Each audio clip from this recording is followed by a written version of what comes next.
Bonjour à tous et bienvenue dans cette nouvelle vidéo. Je vais essayer d'être très rapide sur tous les films qui sont en compétition pour le prix du cinéma des étudiants de France Culture, dont je fais partie, je suis membre du jury. Donc nous avons 5 films dans la catégorie normale. C'est normal. Nous avons L'Affaire collective qui est un documentaire sur le scandale hospitalier médical qu'il y a eu en Roumanie à la suite d'un incendie dans une salle de concert qui s'appelle Collective. C'est très prenant, ça fout les boules vraiment parce que les hôpitaux, moi je considère que les hôpitaux c'est justement un lieu où on va justement pour guérir. Et ben là-bas, c'était plutôt l'inverse, c'est-à-dire que les gens arrivaient avec des blessures qui n'étaient pas forcément très graves, et là-bas, à l'hôpital, ils développaient des infections. Donc c'est là où des journalistes se sont dit, mais attends, c'est trop bizarre qu'il y ait autant de cas possibles. Et c'est un film que j'avais déjà vu au Festival de Houlgat, et c'était très très chouette. Ensuite, nous avons L'événement, donc je pense qu'on en a tous un petit peu entendu parler cette année. C'est un film français qui avait eu le Lion d'Or au Festival de Venise, qui est réalisé par une femme, qui est réalisé par Audrey Diwan. Ça a continué de faire parler avec le César, je crois, du meilleur espoir féminin. Je me rappelle plus s'il y avait eu d'autres choses. Je crois, meilleure adaptation, je ne suis pas sûre. Et le César de la meilleure adaptation est attribué à Xavier Giannoli et Jacques Fieschi pour Illusion perdue. L'histoire du coup d'avortement d'une jeune femme dans les années 60 qui cherche à avorter parce que c'est pas du tout dans ses plans, elle a des études, elle a d'autres choses à faire que d'avoir un enfant. Et c'est une période où l'avortement n'est pas du tout légal en France, elle peut même aller en prison pour ça. Donc il faut qu'elle fasse attention à qui elle demande de l'aide. Et pas simple du tout, très cru dans certaines scènes, donc c'est pas un film facile, c'est pas un film familial. Mais très très important finalement dans son sujet. Moi je trouve que l'avortement c'est un sujet qui est très important dans notre société. Quand on voit qu'aux États-Unis l'avortement est supprimé dans certains États ou alors restreint, on peut se dire qu'en France ça peut arriver aussi, normalement non, mais ce qui se passe aux États-Unis 10 ans après on le récupère, donc on peut être un peu inquiet pour ça et je trouve que c'est très bien fait, très bien filmé, très bien joué, donc un sans faute. Ensuite, nous avons un film belge qui s'appelle Un monde de Laura Vandel. Donc c'est un film qui a bien marché en termes de prix, de festival. Il a eu plein de choses. Il a eu 7 Magritte par exemple, qui sont les Césars belges. Il était le représentant de la Belgique pour l'Oscar du meilleur film étranger cette année. Bon, il n'a pas élu, il n'a pas été nommé. C'est pour vous dire à quel point c'était de la très bonne qualité. C'est l'histoire d'une petite fille qui rentre à l'école. Il y a son grand frère qui est quelques classes au-dessus d'elle et en fait elle se rend compte qu'il se fait complètement harceler et genre des trucs assez vénères qui font qu'elle a envie de les dénoncer parce que c'est ce qu'il faut faire. Mais il y a une petite fierté chez le grand frère qui fait qu'il lui interdit d'en parler, que ce soit à leurs parents, que ce soit aux professeurs, ce qui fait que le harcèlement prend de plus en plus d'ampleur. On est vraiment tiraillé, c'est vraiment très fort. La mise en scène est très forte puisque on est filmé en permanence du point de vue de la petite fille, donc c'est-à-dire que la caméra est très basse. Je pense que le cadreur a dû avoir très mal au dos. Réussir à faire jouer des enfants ce genre d'émotions, ce genre de scènes en plus qui sont assez sérieuses, je trouve que c'est juste trop la classe, donc le film mérite amplement d'être plébiscité et trop bien. Ensuite, nous avons Une jeune fille qui va bien de Sandrine Kiberlin. Donc Sandrine Kiberlin, vous l'avez déjà vue en tant qu'actrice dans plein de films, je vais pas les citer.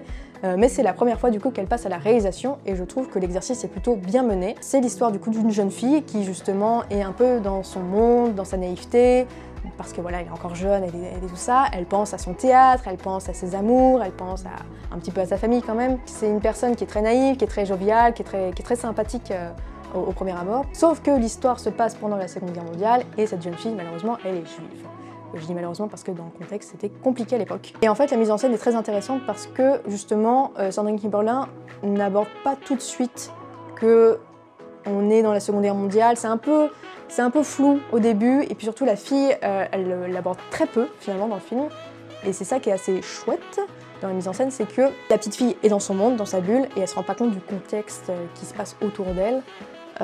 Sauf que, au bout d'un moment, ce contexte-là, le fait d'être juive dans les années 40, va l'enfermer, c'est-à-dire qu'elle va avoir de moins en moins de droits, donc moins en moins le droit de sortir, moins en moins de droit de voir ses amis, de travailler, ce genre de choses. Et en fait, c'est vraiment vers la fin que, lorsqu'elle a de moins en moins de droits, cette jeune fille se rend compte, plus ou moins, que son monde est en train de partir en vrille, quoi. Et pourtant, elle garde cette naïveté, elle garde cet espoir, elle garde cet optimisme, donc c'est assez chouette de suivre son point de vue à elle, et assez dur de voir aussi qu'elle se rend pas compte de tout. Voilà, donc très très bien réussi de la part de Sandrine Kiberlin en premier film. Ensuite, nous avons le film Viens, je t'emmène de Alain Guirandi, un film que je n'ai pas du tout aimé, mais ça, je pense que je m'en doutais un petit peu puisque c'était le réalisateur de Rester vertical que pareil, j'avais détesté. Pourtant, c'est intéressant, c'est très bien filmé, c'est très bien cadré, on sent que le réalisateur, voilà, il a son point de vue, que je ne partage pas du tout, les goûts et les couleurs.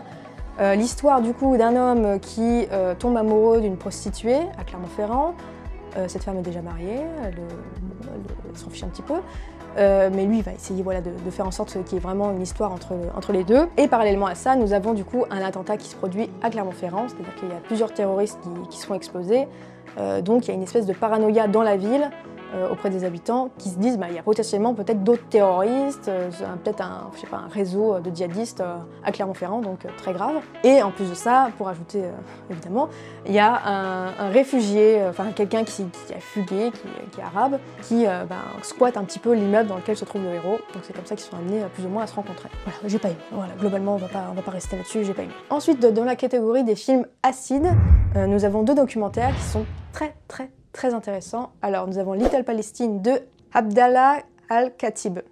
J'espère que je le prononce bien, je veux vraiment pas vexer quelqu'un. L'histoire du coup du quartier de Yarmouk, qui se trouve en Syrie et qui est du coup le quartier où sont réfugiés, je crois, le plus de Palestiniens au monde. Ça se compte par presque centaines de milliers, donc c'est vraiment très impressionnant. Et ce sont des gens en fait qui sont bloqués, c'est-à-dire que la route est bloquée, ils ne peuvent pas recevoir d'aide, de nourriture, et ils ne peuvent pas partir. Voilà, c'est-à-dire qu'ils essayent de partir, on les canarde, ils essayent de rester, on les bombarde. Donc ils sont un peu vénères, il y a des gens voilà, qui veulent se battre pour leur liberté, à juste titre. Il y en a d'autres qui souffrent du fait de manque de soins, de manque de nourriture. Donc. Et par-dessus ça, nous avons surtout le point de vue des enfants, qui sont plus optimistes. Voilà, je ne sais pas ce que le réalisateur a gardé, mais en tout cas les enfants représentent vraiment un optimisme, une débrouillardise aussi. Voilà, ils n'ont pas peur des bombes, ils chantent, ils dansent, ils jouent, ils s'amusent de la caméra. Et pourtant, il y en a qui ont vécu des choses très graves. Au bout d'un moment, il y a le caméraman, je crois, qui demande ce que veulent les enfants. Donc il y en a qui répondent de la nourriture, du poulet frit, des chips, des frites, des trucs comme ça. Et au bout d'un moment, il y en a un qui dit « moi, je voudrais que mon frère vive ». Mais il le dit avec un optimisme, genre ça pourrait arriver. Mais voilà, c'est des enfants qui le disent naïvement, donc c'est très fort, je trouve. Voilà, donc le sujet parle de lui-même, hein. Clairement, je pense que c'est très important comme documentaire, c'est très important d'avoir ce genre de témoignage, ce genre d'image. Donc bravo au réalisateur et à toutes les personnes qui ont pu réussir à faire ce documentaire. Parce que franchement, quand on voit les images, on se dit c'est très difficile. Franchement, nous le confinement, on l'a peut-être pas très bien vécu, mais waouh, eux, c'est un confinement H24 et très dur, très dur. Ensuite, le deuxième documentaire, c'est Soy Libre. J'espère que je le prononce bien, j'ai pas fait espagnol au collège ni au lycée, de Laure Potier, qui est du coup un film français sur son petit frère. Voilà, elle a filmé son petit frère qui n'a pas eu une vie très facile. Je ne sais pas comment elle a vécu son enfance particulièrement, parce qu'ils ont eu les mêmes parents. Mais lui, il l'a pas très bien vécu, c'est-à-dire qu'il a malheureusement il a vécu de la violence. Son père ne s'est pas du tout occupé de lui. Donc là-dessus, pas facile. Le gamin, malheureusement, il a été dans des familles d'accueil, dans des foyers, et il n'a pas très bien vécu. Il était très violent, très impulsif, il fuguait, il faisait des conneries. Il allait plusieurs fois au commissariat, même très jeune. Et ce qui fait que il a fait de la prison pour mineurs à bout d'un moment. Voilà, donc il part d'un départ finalement qui est pas simple pour la suite, et ce qui se confirme par la suite, parce que voilà, il continue de faire ses petits crimes, ses petits délits, de voler, voilà, il continue un petit peu ses petits délits, de voler des scooters, ce genre de choses. Donc on sent qu'il y a de la débrouillardise, on sent qu'il est intelligent, mais c'est un peu comme ça qu'il s'identifie finalement. Et au bout d'un moment, il quitte la France, voilà, il va en Espagne, il va en Amérique du Sud, où il a appris justement à parler espagnol par lui-même. Et c'est là où il va essayer justement de trouver un sens à sa vie, de rencontrer des personnes, de rencontrer l'amour peut-être, parce que ce gamin-là, finalement, il a des rêves. Et j'ai trouvé que c'était très intéressant le point de vue de la réalisatrice auprès de son petit frère, parce que forcément, ils se chamaillent comme frère et sœur. Lui, parfois, il l'engueule avec sa caméra. Elle l'engueule aussi parce qu'il regarde la caméra. Donc très sympa. Je trouve que leur relation, même si c'est pas le sujet principal du film, c'est ce qu'on ressent le plus à la caméra. Donc c'est vraiment fort là-dessus, je trouve. Parce que cette réalisatrice, finalement, elle juge pas vraiment son petit frère, elle le filme en train de faire ses conneries, mais ouais, c'est son petit frère, c'est son monde, donc il fait ça. Et moi je le filme. Parce que c'est mon monde à moi de filmer avec une caméra. Alors, pour mes votes, cette année, très difficile parce que c'est vraiment une très bonne sélection, je trouve. Dans mes votes, je pense que pour la sélection principale, je vais garder Un Monde, que j'avais vraiment beaucoup aimé. Autant L'événement, je pense que c'est un film qui a marché, dont on a beaucoup entendu parler. Un Monde, peut-être un peu moins. Donc c'est pour ça que je pense que je veux le mettre en avant par rapport à L'événement, même si rien à dire sur L'événement, c'est évidemment un film, j'espère qu'il va vivre et être vu et encore revu longtemps. Très difficile pour la catégorie acide parce que les deux sujets, je trouve qu'ils sont très prenants. Je me suis peut-être plus identifiée bizarrement à Soy Libre. Voilà, d'avoir une espèce de rancœur, je trouvais que c'était très fort. Et puis le point de vue de la réalisatrice, je sais pas, ça m'a plus parlé. Même si Little Palestine, évidemment, il n'y a rien à dire là-dessus. Évidemment que c'est important ce genre de documentaire, je vous le recommande chaudement. Il faut en garder qu'un, donc ce sera Soy Libre pour moi. C'est dense, ça va?